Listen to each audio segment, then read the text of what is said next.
Entonces, sin más preámbulos, vamos a iniciar con lo que es el taller. ¿Cuál es el objetivo principal? Bueno, yo quiero que al finalizar la charla, tú identifiques las principales alteraciones del equilibrio ácido-base. Esto mediante cómo una correcta interpretación de la gasometría arterial. ¿Y con qué fin? Principalmente limitar el daño. Sabemos que el paciente que se encuentra en estado crítico, nuestro papel como personal de enfermería es ese, precisamente, limitar el daño, prevenir que no se generen más complicaciones o agregar más de las que ya tiene el paciente como tal.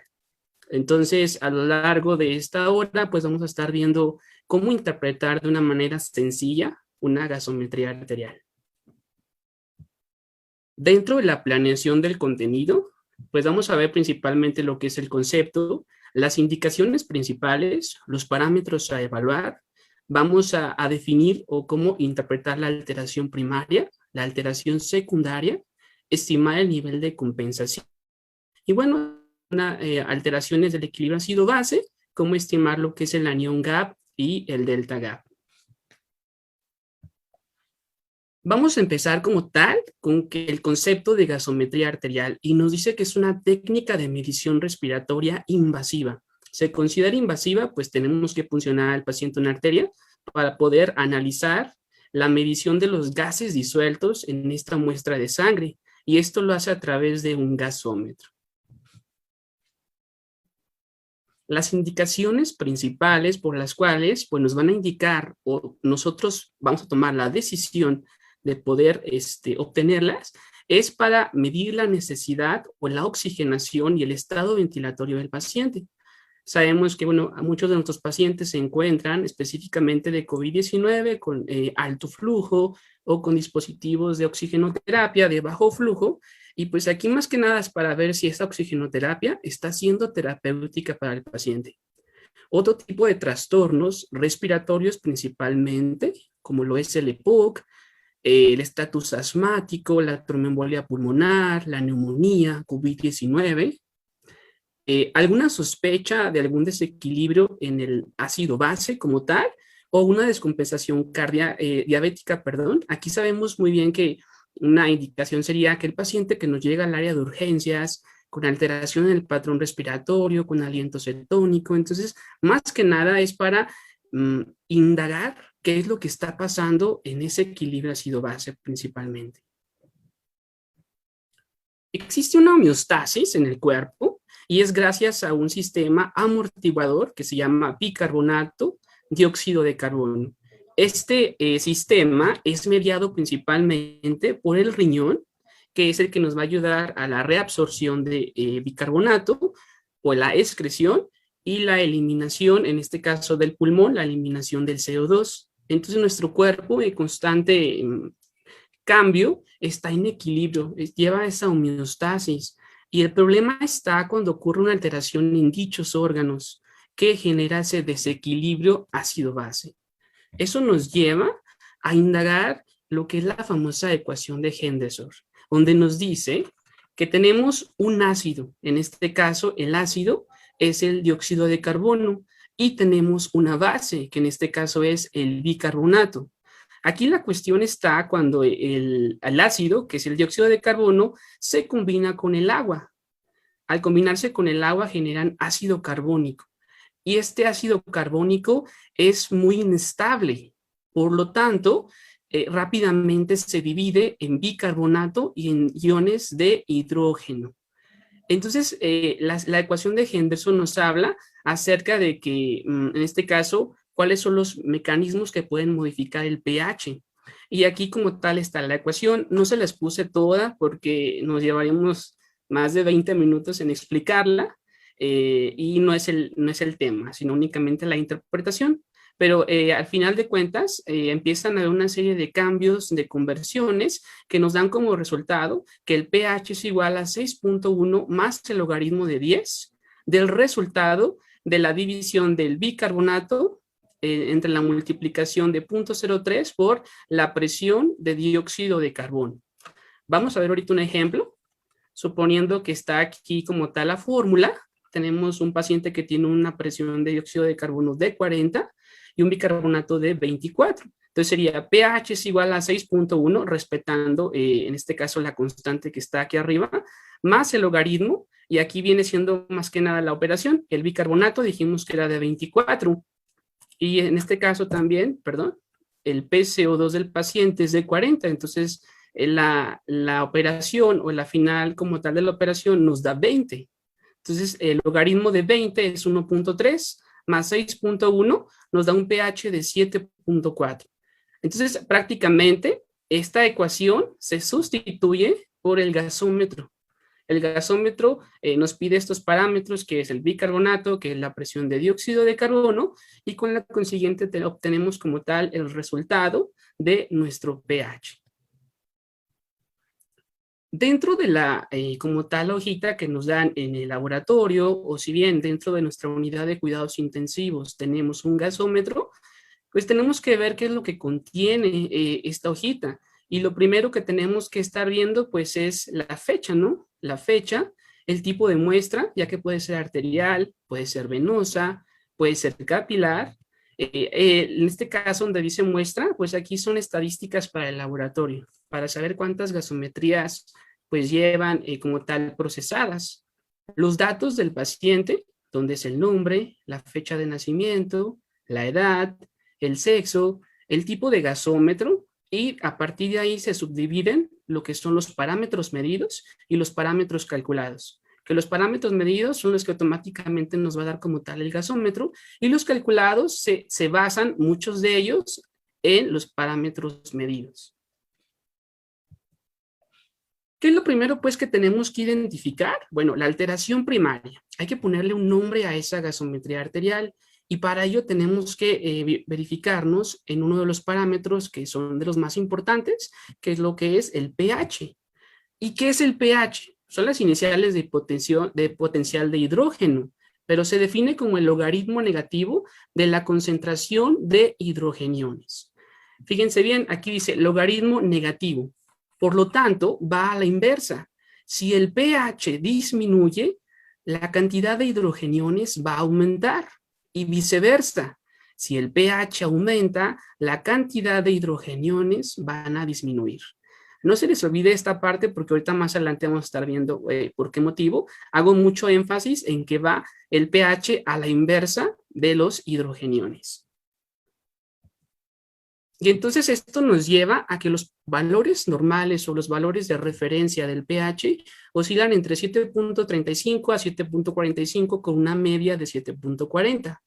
Y que una alteración tanto en aumento o disminución, pues probablemente nos va a desencadenar una alteración secundaria, que ahorita la que vamos a ver más adelante. Entonces, cuando el pH está por debajo de 7.35, lo correcto es decir que el paciente se encuentra en una acidemia. Y por arriba de 7.45, el paciente se encuentra en una alcalemia. Es lo primero que tenemos que verificar, nuestro pH, ver si está ácido o está alcalino. Posterior a ello, ya le pusimos un nombre. Tendremos que verificar nuestra alteración secundaria. Y la alteración secundaria es como darle el apellido. Hay que ver cómo está la presión de dióxido de carbono y cómo está el bicarbonato. En base a ello, vamos a darle el apellido a esta interpretación. Y vamos a empezar principalmente por la presión de dióxido de carbono, donde los valores de referencia van de 35 a 45, en este caso milímetros de mercurio. Aquí una forma importante de aprendernos la gasometría es primero memorizarnos los valores. Entonces es muy sencillo. Si dijimos que el pH es de 7.35 a 7.45, la presión de dióxido de carbono únicamente hay que omitir los 7 y nos quedaría de 35 a 45. Cuando nuestro PCO2 disminuye, es lo que se denomina que el paciente está en una hipocapnia, o sea, hay una disminución en la concentración de dióxido de carbono. ¿Y qué nos va a inducir una hipocapnia? Un paciente que nos esté hiperventilando, por ejemplo, una crisis de ansiedad, ¿no? O viceversa, si en este caso el PCO2 se encuentra por arriba de 45, eso se denomina hipercapnia. Y aquí aumentan las concentraciones de CO2 y lo va a inducir una hipoventilación alveolar. Aquí están unos ejemplos claros de lo que nos va a producir una hiperventilación, como el estrés, la ansiedad, ahorita se los mencionaba, la fiebre, un paciente con acidosis, una infección, o viceversa, una hipoventilación puede ser como tal generada por una depresión en el centro respiratorio, en el bulbo raquídeo, alguna enfermedad neurológica como encefalitis, meningitis, síndrome de Guillain-Barré, entre otras cosas. Luego que ya identifiquemos como tal cómo se encuentra nuestra presión de dióxido de carbono, tendremos que ver cómo se encuentra nuestro bicarbonato. Y los valores de referencia van de 22 a 26.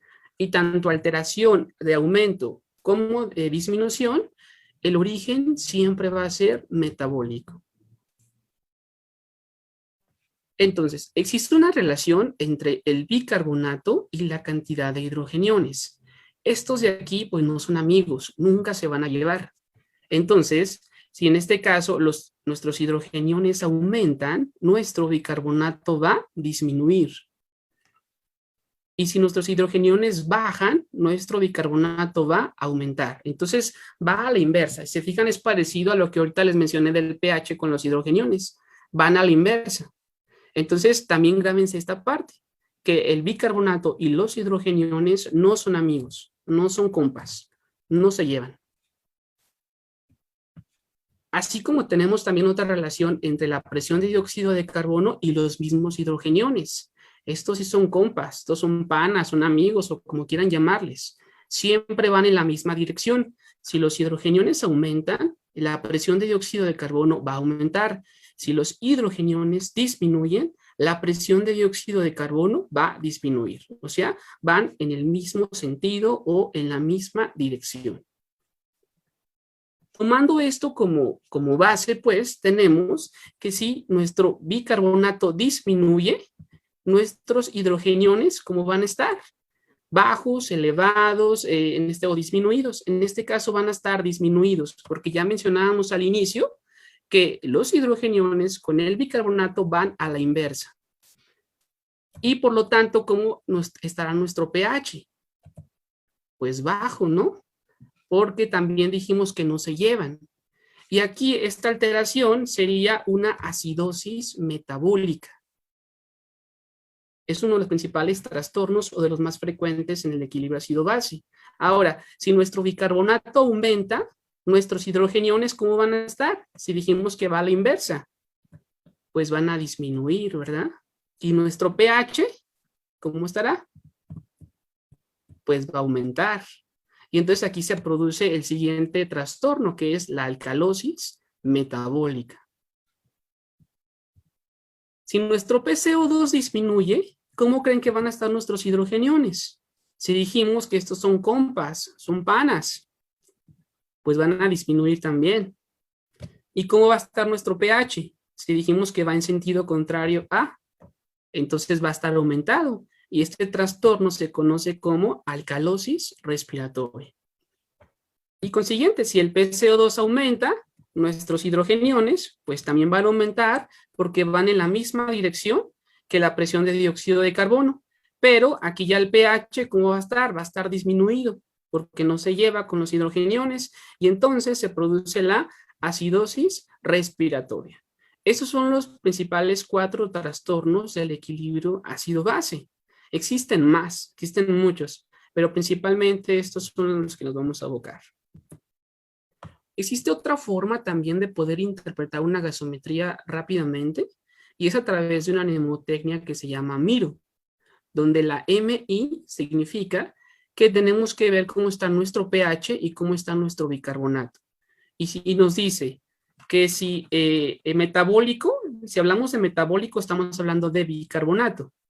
Y aquí donde dice que igual nos referimos al pH. Entonces, para decir que mi alteración es metabólica, el pH y el bicarbonato tienen que ir en la misma dirección. Ambos tienen que disminuir o tienen que aumentar. Y esa alteración sería metabólica. Eso es lo que significa mi.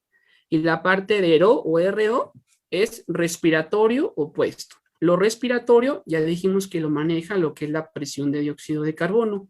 Y opuesto, pues aquí va opuesto al pH. ¿Qué quiere decir? Que si mi pH baja, mi PCO2 aumenta y viceversa, van en sentido contrario. Es importante que ustedes razonen esta mnemotecnia, porque si la razonan no tiene mucha ciencia y es fácil de poder interpretar una gasometría posterior a ello. Aquí les tengo unos ejemplos, lo que les decía, ¿no? La parte de mi y la parte de miro quiere decir que si mi pH baja, mi bicarbonato va a bajar. Si mi pH sube, mi bicarbonato sube. Y esto automáticamente definiríamos que sería una alteración metabólica, porque van en la misma dirección. Ahora, aquí tengo un pH, miren, pH de 7.25. Entonces está bajo, dijimos que es de 7.35 a 7.45. Nuestro PCO2 es de 35 a 45, entonces se encuentra normal, ¿no? Y nuestro bicarbonato está en 16, está disminuido. Entonces, si se fijan, aquí va en la misma dirección, el pH bajo, bicarbonato bajo. O sea, aquí estamos hablando de una acidosis metabólica. Con la consiguiente, si el pH aumenta por encima del nivel como tal deseado, estamos hablando de una alcalemia. Entonces hay que ver cómo está nuestro PCO2. Está todavía normal, dijimos de 35 a 45. Y nuestro bicarbonato está en 31, entonces está elevado. Aquí estaríamos hablando de una alcalosis metabólica. Pero aquí lo que yo quiero que vean es que van siempre en la misma dirección. Si uno baja, el otro no tiene que bajar, pero si lo encontramos haciendo nuestra gasometría, estaremos hablando de un trastorno metabólico. Ahora la parte de ERO, que es la parte de lo respiratorio. Yo les mencionaba que si nuestro pH baja, nuestro PCO2 aumenta y viceversa, porque dijimos que va contrario a lo que es el pH, la presión de dióxido de carbono. Y aquí también tenemos una gasometría, miren. Tenemos un pH de 7.28, entonces es un pH disminuido. Tenemos una PCO2 de 50, está aumentada, ¿no? Y un bicarbonato de 23, este bicarbonato está todavía en rango normal. Vean aquí, ya va en dirección contraria. El pH bajó, el PCO2 subió y por lo tanto la alteración es respiratoria. Viceversa, si el pH se encuentra por encima del valor normal, un ejemplo 7.52, entonces va a ser un pH como tal elevado y nuestro PCO2 está por debajo del valor normal, está en 27. Nuestro bicarbonato se encuentra todavía como tal en rango normal. Entonces aquí lo mismo, el pH está aumentado, el PCO2 está disminuido. Por lo tanto, estaríamos hablando de una alteración respiratoria. ¿Por qué? Porque va en sentido contrario el del PCO2 al pH. Entonces, una vez que ya estipulamos que se trata de una acidosis metabólica o respiratoria, tendremos que estimar el nivel de compensación para saber si está compensada o está descompensada nuestra gasometría o nuestra interpretación de gasometría. Y para ello nos lleva, pues, que existen unas fórmulas para ver cómo está el CO2 esperado o el pH esperado. Pero esto se hace una vez que ya ustedes le pusieron nombre y apellido a su gasometría. Entonces, en base a la alteración ácido-base que ustedes diagnostiquen, entonces tienen que elegir cuál de todas las fórmulas aplicaría de acuerdo al trastorno ácido-base. En este caso, si tenemos un pH de 7.2 y un PCO2 de 25, nuestro pH, ¿cómo está? Está bajo, ¿no? Y nuestro PCO2 también está bajo. Entonces, y nuestro bicarbonato también está bajo. Aquí estamos hablando de una acidosis metabólica. Por lo tanto, vamos a tomar la fórmula de acidosis metabólica. Y aquí está. Dice que el PCO2 es igual a 1.5. En este caso, este 1.5 ya es como una constante que viene y se va a multiplicar por el bicarbonato del paciente. Entonces, 1.5 por 10 nos da 15. Y aquí nos dice que tenemos que sumarle 8. También ya es una constante que viene. 15 más 8 nos da 23. Y ese de más menos 2 es que podemos subir 2 más, podemos bajar 2 más. En este caso, puede estar el rango del PCO2 entre 21 y 25. Entonces, después de que tienen el resultado, se van a su gasometría y se fijan, el PCO2 que tuvieron fue de 25. Por lo tanto, aquí podremos decir que esta es una acidosis metabólica y está compensada, porque el PCO2 se encuentra en el rango establecido. Vamos a ver otro ejemplo. Tenemos un pH de 7.6. Es un pH elevado. Un PCO2 de 44.2 y un bicarbonato de 32. Aquí estaríamos hablando de qué motivo. De una alcalosis metabólica. ¿Sale? Entonces, Interpretando o sustituyendo esta fórmula, tenemos que PCO2 es igual a 0.7, que ya lo tenemos aquí, por el bicarbonato del paciente, que es 32. 0.7 por 32 nos da 22.4. A ese resultado tenemos que sumarle 21 y nos da 43.4. Lo mismo, pues tenemos esa permisible de aumentar o disminuir 2, entonces puede estar entre 41.4 y 45.4. Se regresan a su gasometría y ven cómo está el PCO2. Está en 44.2, entonces está dentro de el rango. Por lo tanto, estaremos hablando que es una alcalosis metabólica y también está compensada. Vamos con el siguiente trastorno. Tenemos un pH de 7.24, o sea, está bajo el pH, un PCO2 de 60, está muy alto, y un bicarbonato de 24. Aquí, si nuestro pH está bajo, tenemos acá la flechita abajo. Tenemos el PCO2 alto, entonces, se fijan, va en dirección contraria el PCO2 al pH. Por lo tanto, estaremos hablando de una acidosis respiratoria. Lo mismo, tomamos esta fórmula, aquí es un poquito diferente a las anteriores, es por eso que les quise poner como los ejemplos de los principales 4 trastornos, y nos dice que el pH es igual a 7.40, que ya lo tenemos aquí, menos 0.008 por la resta del PCO2 menos 40. Entonces, sustituyendo del PCO2 que tenemos en nuestra gasometría es de 60, 60 menos 40 tenemos 20. Este 20 lo multiplicamos por 0.008 y tenemos 0.16.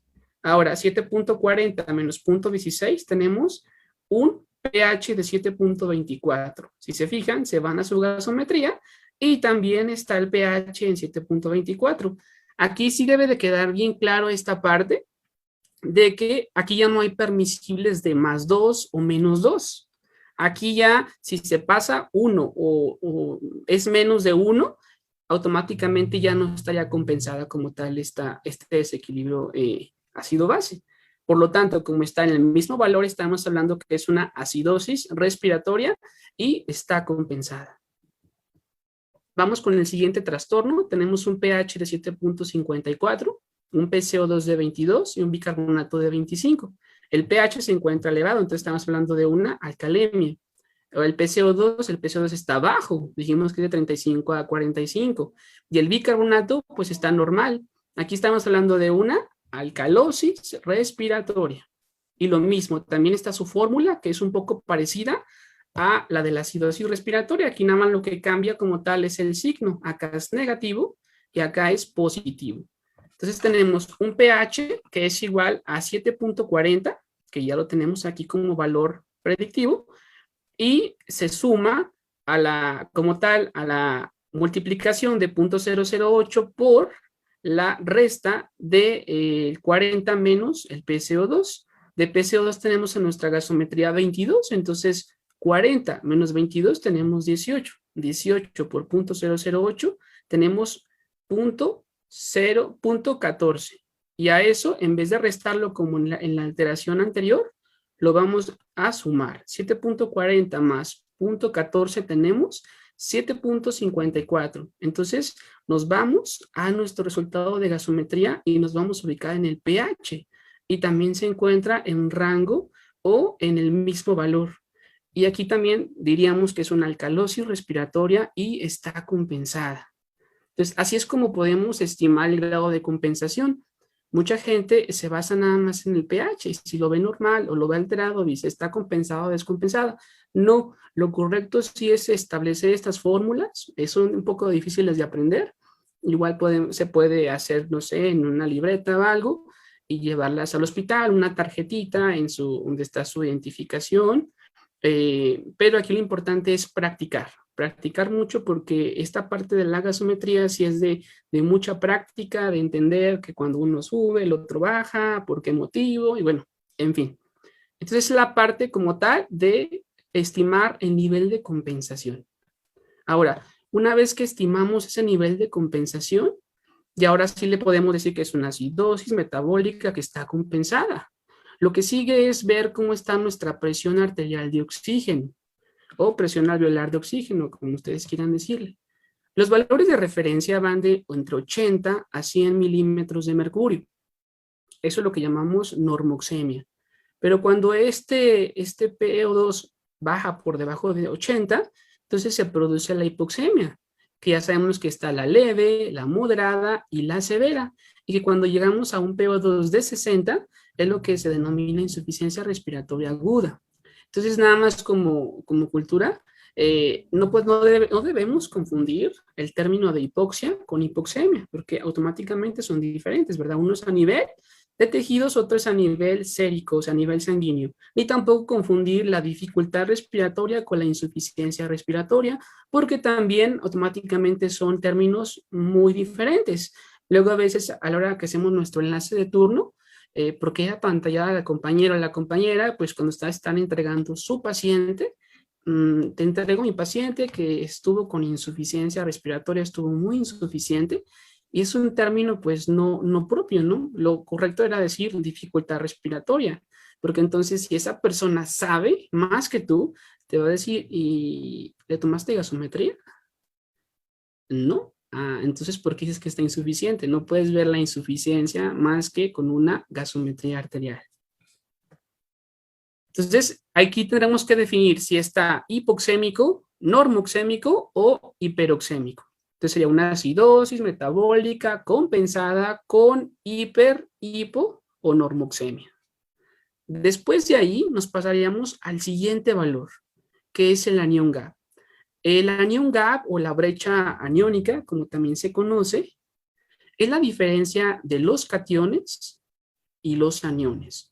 Dentro de los cationes pues tenemos el sodio y el potasio, y de los aniones tenemos el cloruro y el bicarbonato. Estos pues, pueden ser medidos en suero, en plasma, en orina, pero fíjense, el anión gap únicamente se utiliza cuando el paciente tiene de alteración una acidosis metabólica. Si el paciente está con alcalosis metabólica o está con trastornos respiratorios, hasta ese momento se termina la interpretación de la gasometría. Pero si el paciente tiene acidosis metabólica, sí continuamos con estimar el anión gap o la brecha aniónica. Y para ello, pues como tal, la fórmula es sodio más potasio menos cloro más bicarbonato. En la práctica diaria se omite el valor de potasio, ya que relativamente es un valor muy bajo, correspondiente al sodio o al cloro. Entonces la fórmula se simplifica a cloro más bicarbonato menos sodio.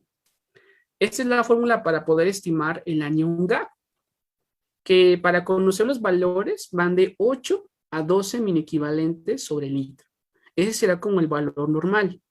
Cuando nuestro anión gap está por arriba de los 12, tendríamos que indagar cuál es la causa de que esta brecha aniónica esté elevada. Y para ello se manejan diferentes mnemotecnias o diferentes siglas. Yo aquí les traigo una que se llama creador, donde nos dice que tendríamos que ver si el paciente no tiene una cetoacidosis diabética, que esa puede ser la causa de la acidosis metabólica. O, por ejemplo, un paciente quemado, ¿no? Por electricidad, que esté teniendo destrucción muscular, en este caso la rabdomiólisis, una intoxicación por etanol, intoxicaciones farmacológicas por ácido acetilsalicílico, por drogas como el metanol, las penicilinas. Aquí de la O es de oxígeno, ya que la acidosis láctica pues produce en este caso la acidosis metabólica, o los pacientes renales que tienen síndrome urémico y que cursan con acidosis metabólica, porque fíjense aquí, está fallando el riñón, acá está fallando el pulmón, entonces sí, más que nada hay que ver por qué motivo se aumentó nuestro anión gap. Y aquí es como un checklist para poder ver cuál puede ser la causa de ello. Como puede estar aumentado, en muy pocos casos está disminuido. Cuando está disminuido o está por debajo de los 8, tendremos que ver cómo está la albúmina del paciente.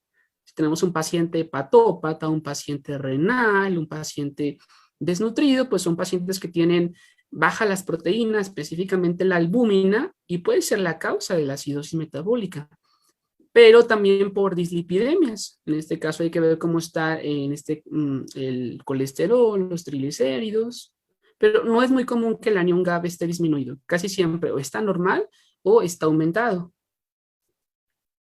Pero cuando está normal, o sea, cuando está entre los 8 y los 12, Aquí nos dice que no excluye la existencia de algún desorden ácido-base, sino más bien que la causa se debe a pérdidas intestinales o renales. Por ejemplo, paciente que estuvo mucho tiempo con diarrea, un paciente que tiene una fístula enteroatmosférica, enterocutánea de alto gasto y que está perdiendo por ese medio electrolitos, ¿verdad? O en este caso minerales, pues. O una acidosis renal tubular también puede generarnos que en este caso el anión GAP esté normal. Por lo que cuando el anión GAP se encuentra normal, tendríamos que estimar el anión GAP urinario, ¿sí?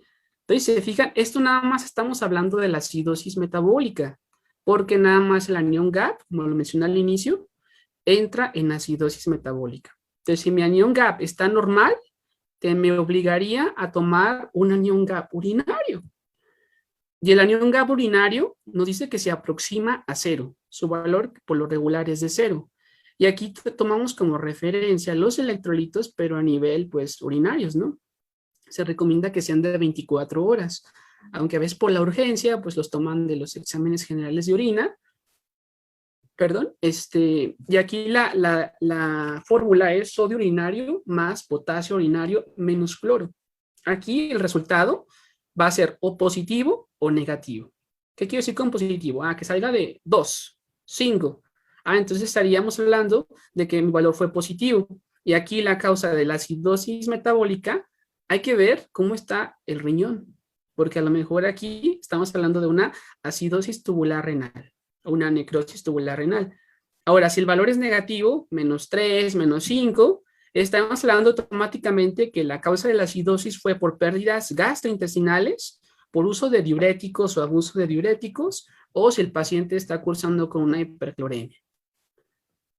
Ahí ya definiríamos cómo está nuestra gasometría arterial. El delta GAP, que es de los últimos trastornos, esto nada más se aplica también en ciertas condiciones. Se aplica más que nada cuando nuestro anión GAP está elevado, ¿sí? Entonces, cuando nuestro anión GAP está elevado, aplicaríamos lo que es el delta GAP.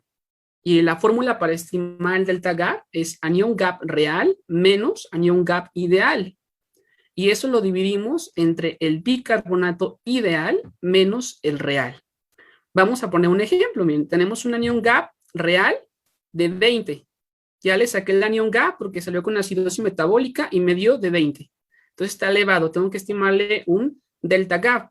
Entonces mi anión GAP real fue de 20. Y el anión GAP ideal dijimos que es de 8 a 12. Entonces el ideal sería 10. 20 menos 10, tenemos 10. Ahora, el bicarbonato ideal al que yo lo quisiera llevar está 24. Menos el real, que fue de 17, me da 7. 10 entre 7 me da 1.42. Y aquí me dice, si mi delta GAP se encuentra entre 1 a 1.5, no existe ningún trastorno agregado, ¿sí? El delta GAP lo sacamos para saber si existe un trastorno adicional a la acidosis metabólica, porque puede ser a veces un trastorno mixto. Si, por ejemplo, se encuentra por debajo de 1, entonces también tendríamos una acidosis metabólica hiperclorémica. O sea, aquí más que nada se debe a que cloro está por los cielos. O bien, si se encuentra por arriba de 1.6, aquí, aparte de la acidosis metabólica, tendríamos una alcalosis metabólica agregada en el paciente. Tendríamos que ver cómo está el potasio, ¿verdad? Por lo regular, la alcalosis metabólica se produce por deficiencias de potasio o aumento. Entonces, así es como estimaríamos como tal el delta GAP. Ahorita vamos a ir a unos ejemplos como tal para que vayan entendiendo unos casos clínicos y sea un poquito más práctico de los pasos que tenemos que seguir para poder interpretar una gasometría. Entonces tenemos un paciente masculino de 44 años de edad que acude al área de urgencias por un cuadro clínico de 2 días de evolución.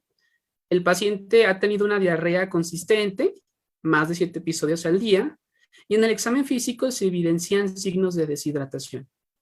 Se le toman sus pruebas analíticas, su radiografía, el médico decide estimar que le tomen también una gasometría arterial y los valores son los siguientes. Tenemos un pH de 7.20, una presión de dióxido de carbono de 25, un bicarbonato de 12 y un PCO2 de 93. Entonces, lo primero que tenemos que hacer ante tener esos valores es ver, ¿es acidemia o es alcalemia?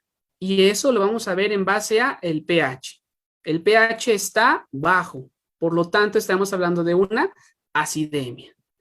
No podemos decir todavía acidosis porque tendríamos que ver cómo están nuestros valores del PCO2 y del bicarbonato. Entonces, primero es acidemia.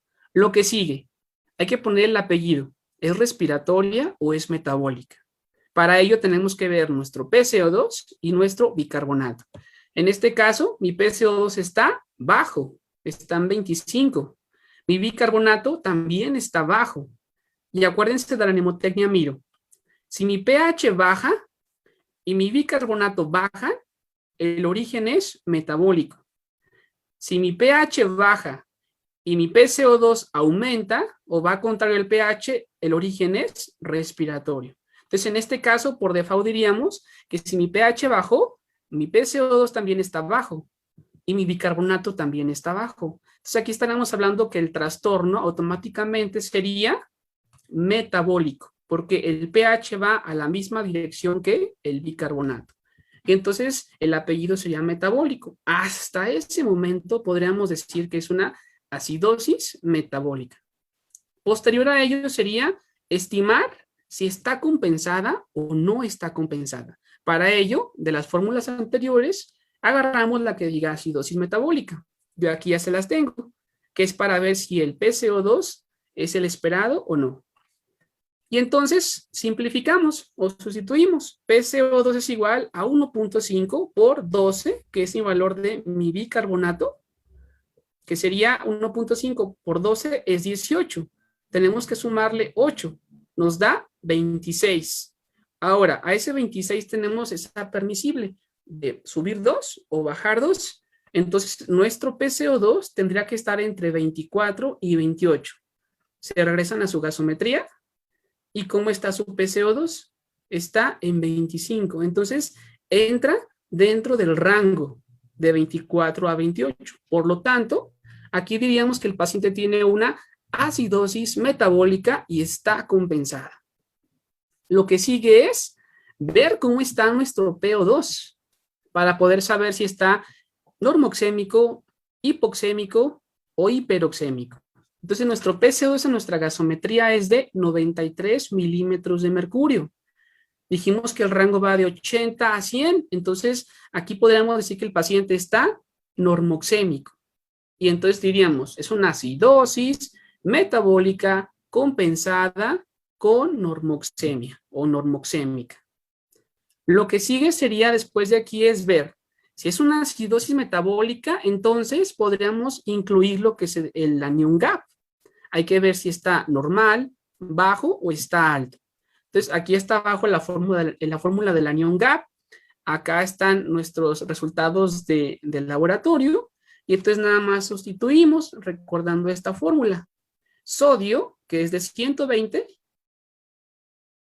y va a restar lo que es la suma de cloro y el bicarbonato. En este caso de cloro tenemos 98 y de bicarbonato tenemos 12.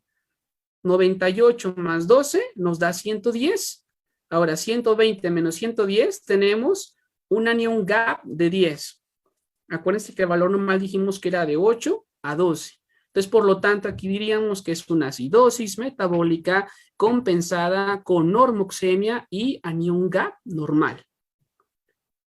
Y acuérdense que dijimos que si nuestro anion gap está normal, nos obliga a estimar un anion gap urinario. Y entonces aquí aplicamos el anion gap urinario para saber si está positivo o está negativo. Y sustituimos.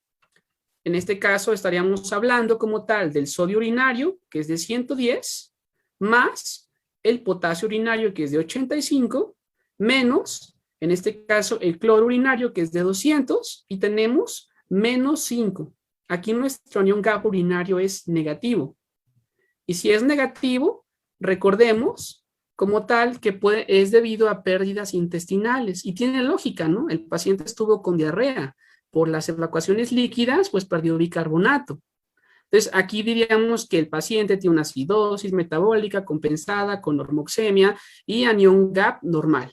Ya lo del anión GAP urinario, como tal negativo, ya no se puede omitir, nada más es para saber por qué motivo fue la causa de la acidosis, que es más que clara que fue por la diarrea consistente que tuvo el paciente.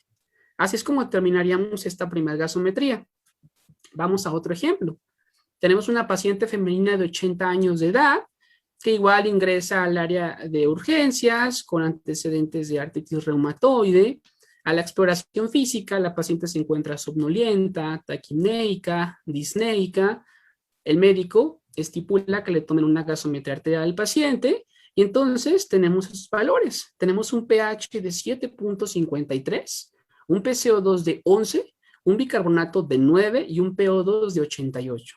Volvemos a aplicar lo mismo. Primero tenemos que ponerle el nombre a la gasometría. Entonces, lo primero que tenemos que hacer es determinar si tiene acidemia o tiene alcalemia. Hay que ver cómo está nuestro pH. El pH está elevado. Entonces, decimos pues que el paciente tiene una alcalemia. Lo que sigue es poner el apellido. ¿Es respiratorio o es metabólico? Pues bueno, hay que ver cómo está nuestro bicarbonato. Está bajo. Nuestro PCO2, ¿cómo está? Bajo también. Entonces, aquí ya si se fijan, cuando aplicamos la mnemotecnia Miro, nos dice, el pH está alto y el PCO2 está bajo. Entonces, si se fijan, aquí ya van en dirección contraria. Aquí el origen ya es respiratorio. Porque si fuera metabólico, también el bicarbonato tendría que ir en la misma dirección que el pH y no va en la misma dirección. Entonces, aquí diríamos que el origen es respiratorio y hasta ese momento diríamos que es una alcalosis respiratoria.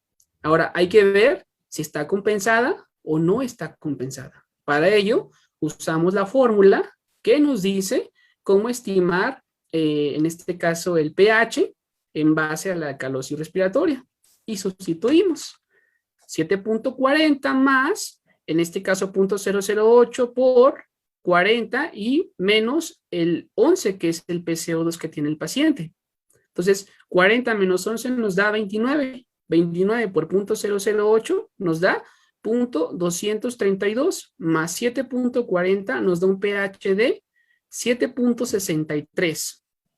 Vean aquí, ya no coincide. El pH de la gasometría es de 7.53. Por lo tanto, esta desequilibrio ácido-base no está compensado. Esta la llamaríamos alcalosis respiratoria no compensada. ¿Qué sigue? Hay que ver cómo está el PO2. Si está normoxémico, hipoxémico o hiperoxémico. Vean cómo está el PO2. Está en 74. Dijimos que es de 80 a 100. Entonces, este paciente está con hipoxemia. Y entonces diríamos que es una alcalosis respiratoria no compensada con hipoxemia. Hasta ahí terminaría nuestra gasometría arterial. Aquí ya no sacamos anión GAP ni delta GAP porque el trastorno no es acidosis metabólica, ¿sí? Por eso las puse, para que no en todos los trastornos apliquemos la misma dinámica. Una más. Tenemos un adolescente de 12 años de edad que ingresa, polipneico, diaforético, refiere dolor abdominal en epigastrio. La madre refiere que el adolescente tiene antecedentes familiares positivos de diabetes tipo 1 y que durante los 3 días previos presentó pues, la triada de la diabetes, ¿no? Poliuria, polidipsia y polifagia. Se le pide al personal de enfermería que se le tomen la gasometría al paciente y nos da o nos arroja un pH de 7.29, un PCO2 de 29, un bicarbonato de 12 y un PO2 de 90. Lo mismo, ¿verdad? Aquí vamos. Hay que ver si el paciente tiene acidemia o alcalemia, o sea, ponerle el nombre. Y en este caso nuestro pH está bajo, entonces el paciente está en una acidemia. Lo que sigue, hay que poner el apellido. ¿Es metabólica o es respiratoria? Para ello tenemos que ver cómo está nuestro PCO2 y nuestro bicarbonato. Tenemos un PCO2 de 24, está bajo. Y un bicarbonato de 12, también está bajo. Y acuérdense, en base a estos 3 parámetros nos vamos a la mnemotecnia. Y dice, si el pH está bajo y el bicarbonato también está bajo, o van en la misma dirección, el trastorno es respiratorio. Vean, digo, metabólico, perdón. Vean cómo está el PCO2. El PCO2 está bajito, pero el PCO2 no va en contra o en sentido contrario al pH. Por lo tanto, el trastorno respiratorio lo omitimos. Aquí estaríamos diciendo que el origen es metabólico. Y hasta ese entonces diríamos que tiene una acidosis metabólica. Lo mismo, agarramos la fórmula para poder establecer cómo está nuestro grado de compensación, si está compensada o no está compensada como tal. Y sustituimos. En este caso tenemos 1.5, que es como la constante, por el bicarbonato, que es de 12, tenemos 18, más 8 tenemos 26 y podemos aumentar 2 más o 2 menos, o sea, de 24 a 28. Entonces, en base a eso, tenemos que ver nuestro PO2 de acá. Nuestro PCO2 está en 24, entonces está dentro del rango. Y decimos, pues, que es una acidosis metabólica y está compensada. ¿Qué sigue? Pues hay que ver cómo está nuestro PO2. Está en 90. Dijimos que el rango va de 80 a 100. Entonces está normoxémico. Volvemos. Acidosis metabólica compensada con normoxemia. ¿Qué sigue? Pues hay que ver cómo está la anión GAP, porque estamos hablando de una acidosis metabólica. Y para ello usamos la fórmula. En este caso tenemos que el sodio es de 142 menos la suma, en este caso, de cloro, que es de 90, menos 12, que es el bicarbonato. No, perdón, más 90 más 12 tenemos 102. Ahora, 142 menos 102 nos da 40. Vean cómo está la anión gap de este paciente. Está súper elevado. El rango va de 8 a 12. Entonces, si el anión gap sale elevado, nos obliga a tomar un delta gap. Y para ello, pues así, terminaríamos con esto. Acidosis metabólica compensada con normoxemia y anión gap elevado.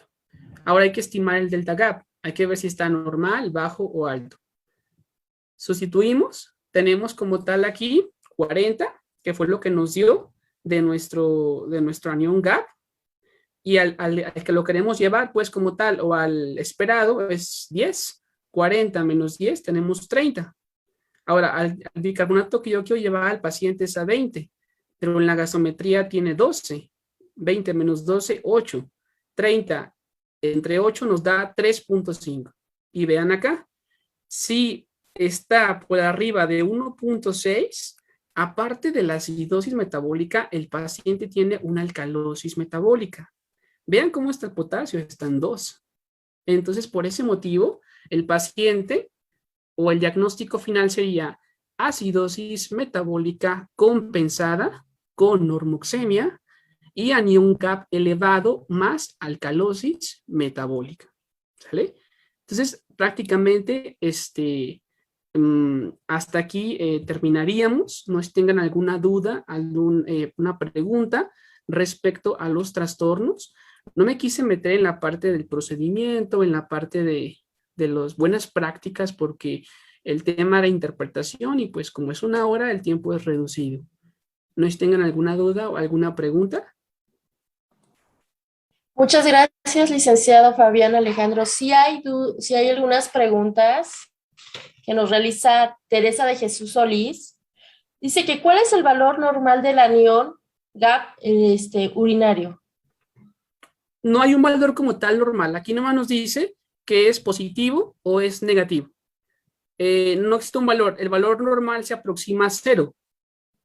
Pero cuando es positivo o es negativo, eso es lo importante para saber si tiene alguna alteración como tal agregada al paciente, pero no hay un valor como tal. El valor normal es 0. Es lo fisiológico.